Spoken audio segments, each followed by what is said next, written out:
Hello everyone. તો તમને બે ધાર્મિક રિલેટેડ લાઈક જે એસિડ અને બેઝ ચેપ્ટર છે એમાં મેં તમને આગળ બે ક્વેશ્ચન સોલ્વ કરાયા, રાઈટ? એમાંનો એક આ ક્વેશ્ચન છે, લોંગ ક્વેશ્ચન તમને ફાઇનલી પૂછાય છે. દૈનિક જીવનમાં પીએચ નું મહત્વ સમજાવો, રાઈટ? તો જ્યારે તમને એવું કે દૈનિક જીવનમાં પીએચ નું મહત્વ સમજાવો અને વધુ માર્ક્સનો હોય ત્યારે તમારે આ 5 પોઈન્ટ યાદ રાખવાના.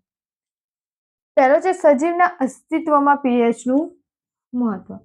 સજીવ એટલે મનુષ્ય પણ આવી ગયો અને જે સજીવ સૃષ્ટિ છે બધી એ પણ અંદર એડિશન થઈ ગયું. તો જે સજીવની દેહધાર્મિક ક્રિયાઓ છે, દૈનિક ક્રિયાઓ, એ એપ્રોક્સિમેટલી 7.8 પીએચ ના અંદર થતી હોય છે, રાઈટ? જ્યારે જે નોર્મલ પાણી છે તટસ્થ, જે 7 એને તટસ્થ કહેવાય. આપણે જે પાણી પીએ છીએ એ તટસ્થ છે, એની પીએચ 7 છે. પરંતુ જે વરસાદનું પાણી આવે છે એની પીએચ 5.6 હોય છે, રાઈટ? તો જ્યારે પીએચ 5.6 થી નીચી જાય, પીએચ 5.6 થી નીચી જાય ત્યારે જે વરસાદ થાય છે એને શું કહેવાય? એસિડ વરસાદ. જો આ પીએચ નીચી જાય તો શું થાય? એસિડ વર્ષા. એસિડ વર્ષાને કારણે આપણને એટલું બધું નુકસાન નહીં થતું, પરંતુ જે પાણીમાં જે જીવ રહે છે, જીવ સૃષ્ટિ છે, જળ જીવ સૃષ્ટિ, સૂક્ષ્મ જીવો વગેરેને નુકસાન કરે છે. તો પીએચ નું તટસ્થ હોવું એ એટલું સજીવો માટે જરૂરી છે. નેક્સ્ટ પોઈન્ટની વાત કરીએ જમીનમાં પીએચ નું મહત્વ. તો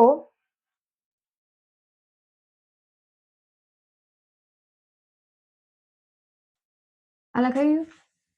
જમીનના પીએચના મહત્વની વાત કરીએ તો જમીનનો જે પીએચ માપ આપવામાં આવે છે 6.5 થી 7.3, રાઈટ? જો 6.5 થી 7.3 ની અંદર હોય તો એ જમીનની ફળદ્રુપતા સારી હોય છે. એમાં જે આપણે પાક ઉગાડીએ એની ફળદ્રુપતા સારી હોય છે અને એનો વૃદ્ધિ અને વિકાસ સારો થાય છે. બટ જ્યારે પીએચ આનાથી ઓછી છે, રાઈટ, તો પાકને નુકસાન થાય છે. એ માટે ખેડૂત શું કરે? તો જ્યારે એસિડિક હોય, એસિડિક જે જમીન હોય છે એને તટસ્થ કરવા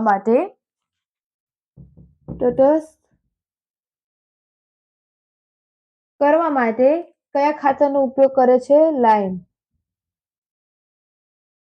રાઈટ? અને જ્યારે બેઝિક જમીન હોય જેમાં બેઝિકતા હોય વધારે, એને તટસ્થ કરવા માટે જીપ્સમ એટલે બેઝિક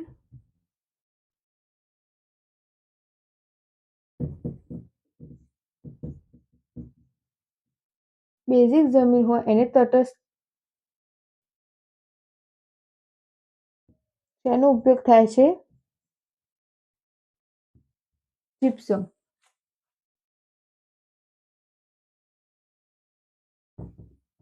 રાઈટ? તો આને યાદ કઈ રીતે રાખવું?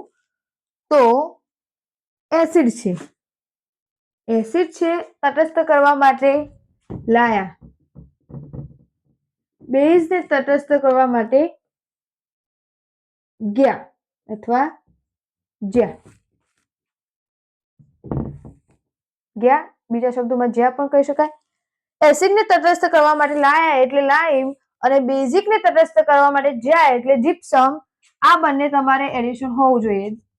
માર્ક્સ એના હોય છે, તમે બીજું વધારાના લખો છો એના નહીં હોતા, પણ જે એના શબ્દો જે જરૂરી છે, જેમ કે આગળ હતું એસિડ વર્ષા, પછી તટસ્થ પીએચ વાળું હતું 7 to 7.8 વાળું.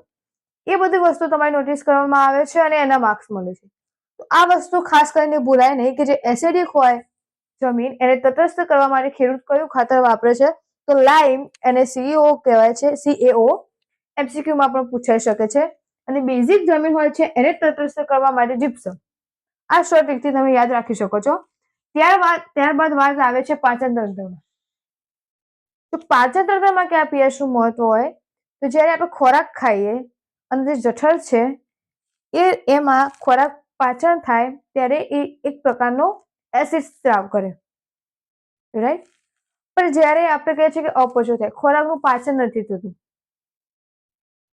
ત્યારે ખોરાકનું પાચન ના થાય તે દરમિયાન જે જઠરમાં રહેલો જે એસિડ છે એ વધુ સ્ત્રાવ કરે, જેથી આપણે કહીએ છીએ ને કે એસિડિટી થઈ, કોઈ વધારે તીખું ખાવામાં આવી જાય તો બહારનું કોઈ ફૂડ આપણે યુઝ કરીએ તો આપણે એસિડિટી એવું થતું હોય.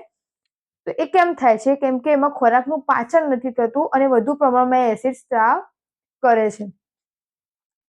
તો એ દરમિયાન પીએચનું તટસ્થીકરણ હોવું જરૂરી છે, જેથી આપણા જે જૈવિક કોષો છે અને જે પાચન તંત્ર છે, જઠર છે, એને નુકસાન ન થાય, રાઈટ? તો ત્યારે પણ પાચન તંત્રમાં પીએચનું મહત્વ એટલું યોગ્ય રહેલું છે.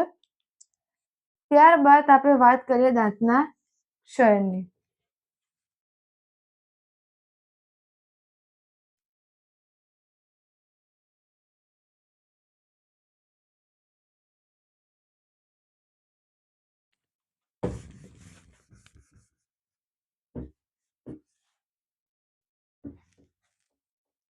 રાઈટ?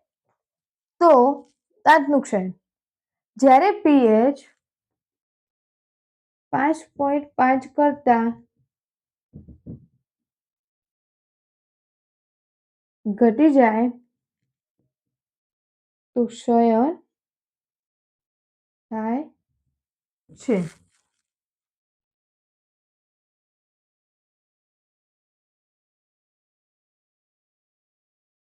રાઈટ? તો આપણા જે નોર્મલી દાંત હોય છે, કેલ્શિયમ ફોસ્ફેટના એ એકદમ કઠિન આવરણના હોય છે. એનું જે કવચ હોય છે એકદમ કઠિન હોય છે, એ પાણીમાં ઓગળતું નથી. પરંતુ જ્યારે આપણું મોંના અંદરની જે પીએચ માપક્રમ હોય એ 5.5 થી ઘટી જાય, એટલે 5.5 કરતા ઓછો થઈ જાય, ત્યારે જે દાંતનું જે પડ હોય છે એ ખવાઈ જાય છે. તો જ્યારે પીએચ માપક્રમ 5.5 કરતા ઘટી જાય તે દરમિયાન દાંતમાં જે ક્ષયણ થતું હોય, જે કવચ હોય ખવાઈ જતું હોય, ત્યારે સડો ચાલુ થાય છે.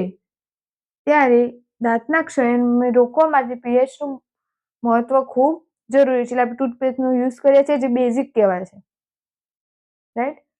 તો એ રીતે પણ દાંતનું ક્ષયણ રોકવા માટે પીએચનું તટસ્થ હોવું જરૂરી છે. ત્યારબાદ આપણે વાત કરીએ મધમાખીના ડંખની અસરના ઉપચારમાં. એક આ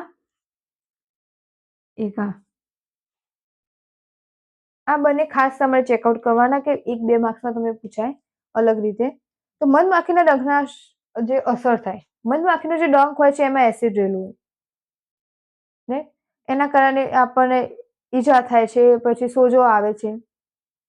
તો જ્યારે મધમાખી આપણને કરડે એમાં એસિડ રહેલું હોય છે, ત્યારે આપણે જે બેઝિક દ્રાવણ હોય એને જે જગ્યાએ આપણે ડંખ કરડ્યો હોય એની આજુબાજુ લગાવો તો એ શું થઈ જશે? તટસ્થ થઈ જશે, જેના કારણે આપણને ઈજા થાય નહીં. તો એટલું મધમાખી પણ નહીં, એવી વનસ્પતિ પણ આવે છે જેનાથી આપણને એમાં એસિડ વધુ ઉત્પન્ન ન કરે અને એમાં સોજો પણ આવે છે. તો એ દરમિયાન તમે બેઝિક દ્રાવણને લઈ તેનો યુઝ કરી તમે ઇઝીલી જે એસિડિક જેને ઈજા થઈ છે એનો આપણે ઉપયોગ કરી શકીએ છીએ. આમ આપણે કહી શકીએ કે દૈનિક જીવનમાં પીએચનું મહત્વ છે. તો પહેલા ખાસ આ પોઈન્ટ યાદ રાખવાના. મેં કહ્યું એ પ્રમાણે જે આટલાથી આ પીએચ આ માટે જરૂરી છે, જમીન માટે 5.5 કરતા ઘટી જાય તો ક્ષયણ થાય. એ રીતે જે મેન પોઈન્ટ્સ છે એ યાદ રાખવાના. ચેનલને સબસ્ક્રાઇબ કરવાનું ભૂલતા નહીં. નેક્સ્ટ બીજા કોઈ ટોપિક હશે તો આ રીતે હું અપલોડ કરતી રહીશ, અને બીજા આગળના વિડીયો ના જોયા તે ચેકઆઉટ કરી લેજો.